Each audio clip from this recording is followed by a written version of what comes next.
We are now dominated by business philosophies that are largely left over from the 80s and 90s.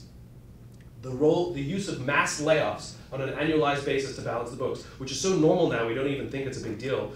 You know, a friend of mine got laid off. It's not even reported on the news. In fact, worse, when it is reported on the news, the stock price goes up, right?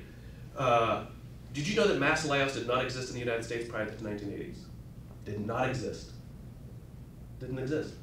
It was a theory that was popularized in the 80s and 90s by folks like Jack Welch and those who followed him, right? The concept of shareholder supremacy, where we prioritize the needs of an external constituency over the needs of an internal audience, which is the exact same philosophy as listening to your fans' wants over the needs of your players.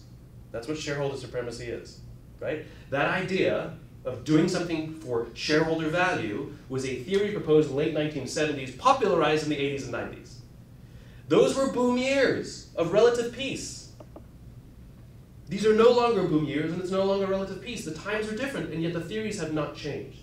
And yet we run our businesses with business theories left over from the 80s and 90s, where we prioritize numbers over people, and it is destructive. The irony is for companies that reject those theories, they actually do better. That's the great irony. They're nicer to work at. We prefer working at those companies. They have much higher rates of trust and cooperation and engagement, innovation. It's actually better for business. That's the great irony.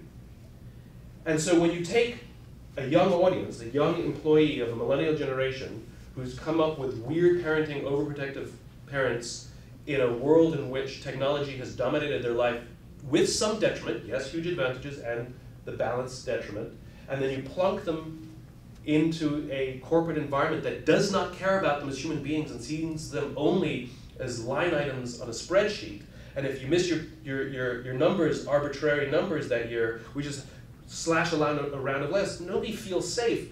However, is this generation going to grow up and learn trust and cooperation and love for each other and love for themselves if the corporations themselves aren't willing to pick up some of the slack?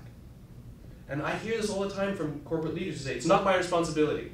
Well, they're your employees, and it's not just the young employees, it's all your employees. You should take care of all your employees. I don't care what age they are. Everybody wants to feel like they belong. Everybody wants to feel like their boss actually wants to know who they are as a human being.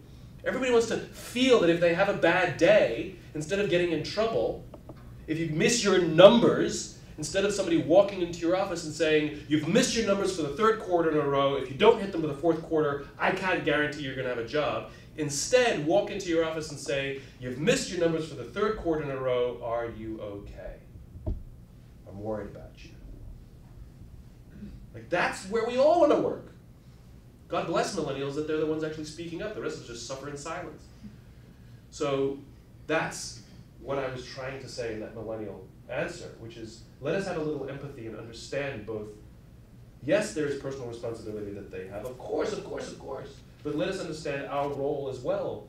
You know, we're so fond of telling millennials, you're the future leaders, and yet we forget that we're the leaders now. Like, we're the one breaking everything, you know? So I think there's a mutual responsibility, enough responsibility to go all around for us to take care of each other.